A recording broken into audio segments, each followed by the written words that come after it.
Ever wonder what the real reason is behind your favorite classic stars of the silver and small screens? Real Stars Weekly's got you covered.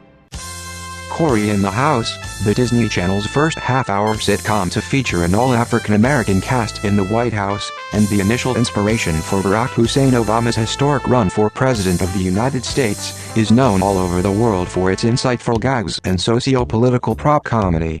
The show's inception began in earnest on January 9, 2007, on the deathbed of noted clairvoyant and sexy star of That's So Raven, Raven-Symoné. Raven lay in her character's bed on the set of That's So Raven, her skin wrinkled and hair grayed prematurely by the psychic strain of her eternal omniscience and That's So Raven's demanding shooting schedule. Surrounded only by close friends and loved ones, aka the cast and crew of That's So Raven, she raised a thin, sinewy arm and pointed a long, crooked finger at the boy who played her hilarious brother Cory, her pale eyes millions of miles and countless eons away, her mouth a rictus grin of cosmic indifference. "I just had a vision," said Raven. Her formerly brassy, robust voice now a hollow, crackling whisper. Raven described seeing her TV brother Cory dancing in the White House with their TV dad, and from that brief, out-of-context clip, Raven boldly proclaimed that Cory would one day be president. Raven's arm then dropped to her side, her eyes slowly closed, and she faded away into the cosmos, like Yoda in Return of the Jedi, her sweat-soaked bedsheets for a moment still holding the shape of her thin, ruined body before settling back down onto the bed where she had once lain. Raven was gone. There wasn't a dry eye on set, which had wrapped production months earlier.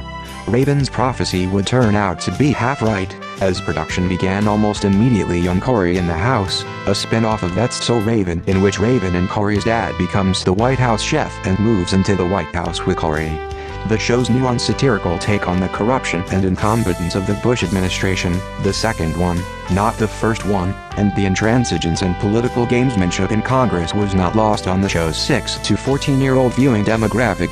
Cory in the House's incisive political commentary and hilarious, often poignant catchphrases like, "Comin' Daddy," and "You know how I do," and "Dang," and "Here comes the pain," ushered in a level of political activism and social consciousness in children not seen since the Roosevelt administration, the second one, not the first one. It was prophesied by political insiders and clairvoyants at the time that the Cory in the House generation, once of voting age, would be the most informed voting bloc in history, and by the time 2020 rolled around, they would deliver us a presidential candidate so incorruptible, inspiring, and hilarious that the world would be changed forever. For the better. But the evil lobbyists at Disney saw the writing on the wall, and cancelled Cory in the House after only 2 seasons, before it could do more damage to their corporate political interests. But it was too late, the die had been cast, and after leaving Cory in the House, the show's star decided to join the world of real-life politics.